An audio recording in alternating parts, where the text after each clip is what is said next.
آج ہم constitution club میں موجود ہیں. یہاں جو دہلی کے MIM کے صدر کلیم الحفیظ صاحب کی کتاب کا رسم اجرا ہے.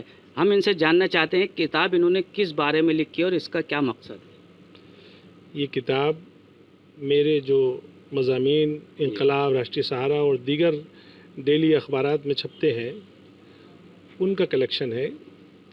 ظاہر ہے کہ میرے مضامین معاشی، سیاسی اور سماجی صورتحال پہ جو میں سمجھتا ہوں حالات کو مد نظر رکھتے ہوئے وہ لکھنے کی کوشش کرتا ہوں.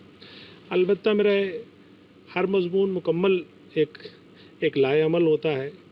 اگر قاری چاہے تو اس کو پڑھ کر اس پہ عمل کر سکتا ہے اور عمل کر کے وہ اپنی پلاننگ کر سکتا ہے، چاہے وہ تعلیم پہ کام کرنا چاہے یا سماج پہ کام کرنا چاہے یا سیاست پہ کام کرنا چاہے. چونکہ تمام موضوعات پر مضامین اس میں موجود ہیں تو یہ چونکہ لوگوں کی ڈیمانڈ تھی، لوگوں نے مجھ سے کہا کہ صاحب آپ کے جو مضامین ہیں جو ہم اخبار میں پڑھتے ہیں وہ چونکہ ایک اخبار کے ساتھ وہ چلے جاتے ہیں، ہم چاہتے ہیں کہ آنے والی نسلیں اس سے استفادہ کریں. ان کی ڈیمانڈ پر میں نے یہ جسارت کی ہے. باقی تو آپ کتاب پڑھ کر بتائیں گے کہ اس میں کیا لکھا میں نے اور کیا پسند آیا آپ کو. جیسا آپ نے بتایا کہ ایک طرح سے یہ مجموعہ گیا تو اس میں ساری ہر غم کی دوا اس میں ملے گی، مطلب سیاست کے بارے میں بھی اور کام کے بارے میں بھی اور اپنی جو آنے والی زندگی میں آدمی کو کیا کرنا ہے اس بارے میں بھی. جی ہاں، اس میں 3 ابواب پر مشتمل ہے یہ کتاب.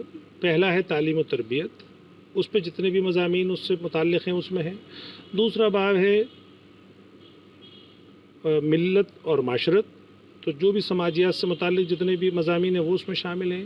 اور تیسرا باب ہے فراست و حکمت، تو اس میں سیاست اور سیاست سے متعلق جتنے اور شعبے ہو سکتے ہیں ان پہ جو مضامین ہیں وہ شامل ہیں.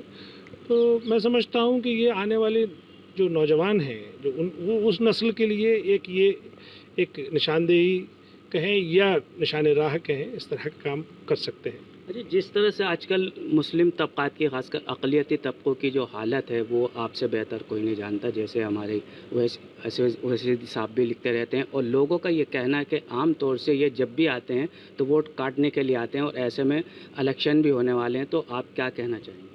دیکھیے، یہ بہت گھسی پٹی اور بہت ہی پرانی اور روایتی انداز کی لائن ہے. اس میں کوئی دم نہیں ہے، کیونکہ ووٹ کاٹنا اور ووٹ لینا ایک الگ بات ہے.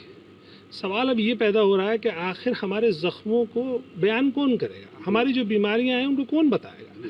اور جو جتنی بھی نام نہاد سیکولر پارٹیز ہیں ان کے نمائندے ہماری بات کہتے نہیں، ہماری تکلیف بھی بیان نہیں کرتے. تو آخر کم از کم کوئی تو ہمیں تکلیف بیان کرے. جب تکلیف بیان ہوگی تو پھر ہو سکتا ہے کہ اس کا علاج بھی پھر ملے. اور یہ کام مجلس بخوبی کر رہی ہے. ہمارے جو قائد ہیں بیرسٹر اسدالدین اویسی صاحب، وہ ببانگ دہل اور بے باکی کے ساتھ جو صدن میں اپنی بات رکھتے ہیں اور باقاعدہ اس زاویے میں، اس پیرائے میں رکھتے ہیں جس پیرائے میں رکھی جانی چاہیے جمہوریت میں. تو جب اتنا قداور قائد آپ کے بیچ میں ہے، اس کے بعد بھی اگر آپ ان نام نہاد سیکولر پارٹیز کے بہکاوے میں آتے ہیں تو یہ پھر کمیونٹی کو سوچنے کا مقام ہے. اب بہت ہو گیا. اب ہمیں اپنے بھلا، اپنا ڈیولپمنٹ اور اپنے نسلوں کے بارے میں سوچنا ہے اور ہمیں خوب یہ دیکھنا ہے کہ ہمارے آخر بھلا کس میں. ظاہر ہے مجلس ایک آئیڈیا لے کر آئی ہے، ایک پروگرام لے کر آئی ہے. اگر اس سے کمیونٹی سپورٹ کرے گی تو یہ کمیونٹی کے لیے فائدہ ہوگا. 2022 میں بھی الیکشن ہے، تو اس میں آپ کیا یہاں پر دہلی میں بھی؟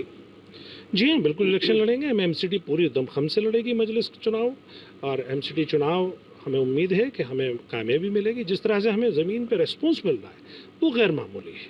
اور ہمارا سنگٹھن کا کام چل رہا ہے.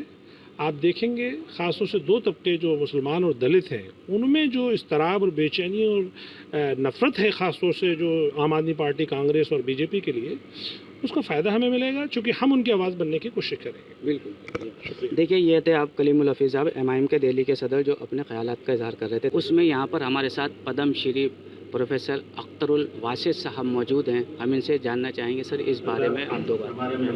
ایسا ہے کہ کلیم الحفیظ صاحب جو ہیں وہ ملی معاملات میں ہمیشہ دلچسپی لیتے رہے ہیں اور صرف یعنی ویسے نہیں لیتے رہے، لکھتے بھی رہے ہیں. ایک فکری دھارا ہے ان کے یہاں جو کہ ہمیں بہتا ہوا نظر آتا ہے ان کی تحریروں کے اندر. وہ قلم کے دھنی ہیں اور ان کا کالم جو ہے مختلف اخباروں میں چھپتا ہے. انہی کالموں کو انہوں نے جمع کر کے